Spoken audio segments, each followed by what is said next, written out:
Is Beauty and the Beast from 1946 a tale as old as time, or is it cursed like the Beast is?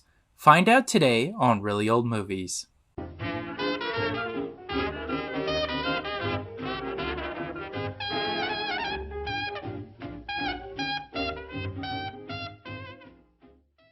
Welcome to Really Old Movies. I'm your host Harrison Scullin, and today I'll be discussing the French cinema classic Beauty and the Beast from 1946.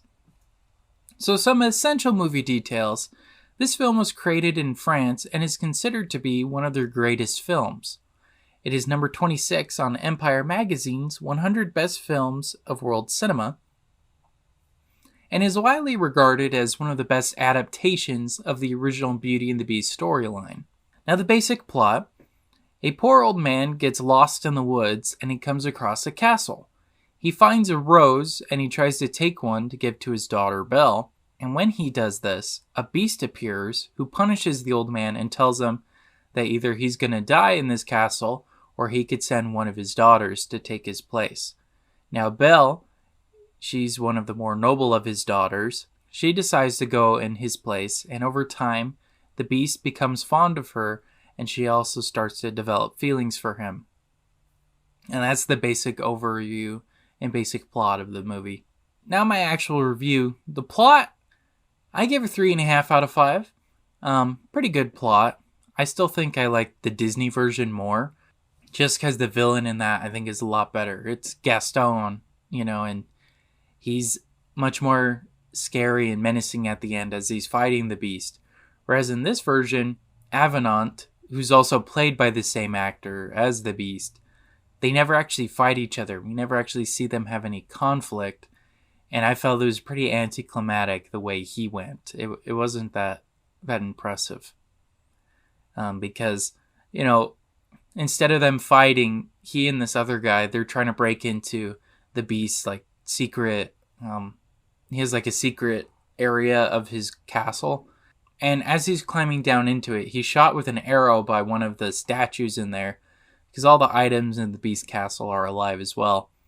And the guy falls over and dies. It's very anticlimactic. Very disappointed with that. I do like the overall message, though, of don't judge a book by its cover. But I don't know. The ending scene was pretty bizarre. They start flying, and I don't know how or why the Beast is capable of doing that. Some say just take it with a grain of salt. This is a fantasy film after all. Some people have fantastical powers. Sure, I get that. I think that would make more sense if it was the Beast that started flying away, because I could have believed that a lot more than just this normal guy. It was a little weird and very avant-garde. It just totally threw me off guard. I had no idea what was going on. And that could have been due to the language barrier. I'm trying to read the subtitles as the movie's happening. It's completely in French. So those are my thoughts on the plot. 3.5 out of 5. Now in regards to the acting, I gave it 3 out of 5. Thought it was good. The Beast is probably the best actor and the highlight of the film. Jean Marais, if that's how you say his name, he essentially played 3 characters, right? Very impressive. He played the Beast. Then he plays the prince that the Beast turns back into at the end. But he also plays Avenant. So he was probably the hardest working and probably the best actor in the movie. And everyone else is okay. I really thought Belle was pretty boring and uninteresting. I wasn't really convinced she was in love with the Beast. It just felt totally out of left field. They kept saying they're in love now, but I just didn't see it and I didn't feel it. So in the Disney movie, you see it kind of develop over time as they're doing things together, as they're, getting to know each other better. It's gradual. In this movie, it kind of just feels, okay, now she's in love with him. Right? It didn't feel very developed. In regards to directing, I gave it 2.5 out of 5. It was okay, but I really didn't like some of the choices he made. The chalkboard and letter on the screen in the beginning was really weird and had a place for me.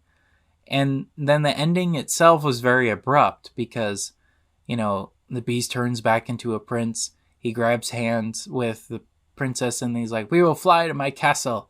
And then they jump up and then that's basically where it ends. pretty bizarre, if you ask me. And like I said earlier with the plot, I wish we got to see the Beast fight Avana. I think that would have been really cool, but we didn't get that. We just see the gentler side of the Beast, not really the scary side of the Beast, which is too bad. I would like to have seen more of that. But I also get why they didn't do that, because it was the same actor, so that would have been pretty difficult to do, but still, I think they should have done it. Again, the love story had a big problem with that. I never really felt they connected and saw their relationship develop. And it almost felt like Stockholm Syndrome rather than love. Now, some people say that's what this story is, but in this version, it really feels like that. Because, again, you don't really see them developing together with love and all of that. I don't know. It didn't work for me. It didn't feel like actual love. In regards to cinematography and special effects, I gave that a 5 out of 5. Love the makeup work on the Beast. It was really well put together. And despite how some things were really bizarre and weird, I was really impressed with the design of the Beast Castle, especially all the moving statues and the candelabras, all these really cool effects that they did. Really impressive stuff. I think that's probably the highlight of the movie is the special effects and the makeup work and the design work. Really impressive stuff. Now, in regards to music, 5 out of 5. It was beautifully orchestrated and really sets the tone of the movie.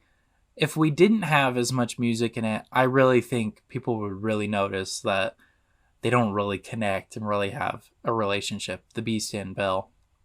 So, if only the acting was on par with the music, right? The music was really, really good. I just wish that the acting was good too. Alright, so that brings my final Letterboxd score to a 3.8 out of 5, which I'm going to round to a 4 out of 5. It was a great movie. I really love the special effects work. That's why the score is so high. But this is like barely a 4 out of 5, It's a little bit surreal and avant-garde, if you will. So keep that in mind. Some plot and elements, especially the ending, are pretty bizarre and don't really make sense. It may take multiple viewings to really grasp what is going on. I had a hard time with it, and again, that could have been the language barrier. But regardless, I love the castle and I love the Beast makeup. I think those are great highlights of the movie. So I would recommend it, but keep in mind it's a little weird. And if you're used to the Disney storyline like I am, you'll notice a lot of differences. I know this came out before the Disney movie, but I still think that story is a lot better than this one was. All right. Well, thank you so much for listening to today's episode. Make sure to subscribe to our Instagram and Facebook at Really Old Movies, where I discuss details about the week's particular film. New podcast episodes are released Saturdays at 8 p.m. Pacific Standard Time on Apple Podcasts and now, recently, on Amazon Music. All right, well, thank you so much for listening to today's episode. This has been Really Old Movies. I'm your host, Harrison Scullin. Take care.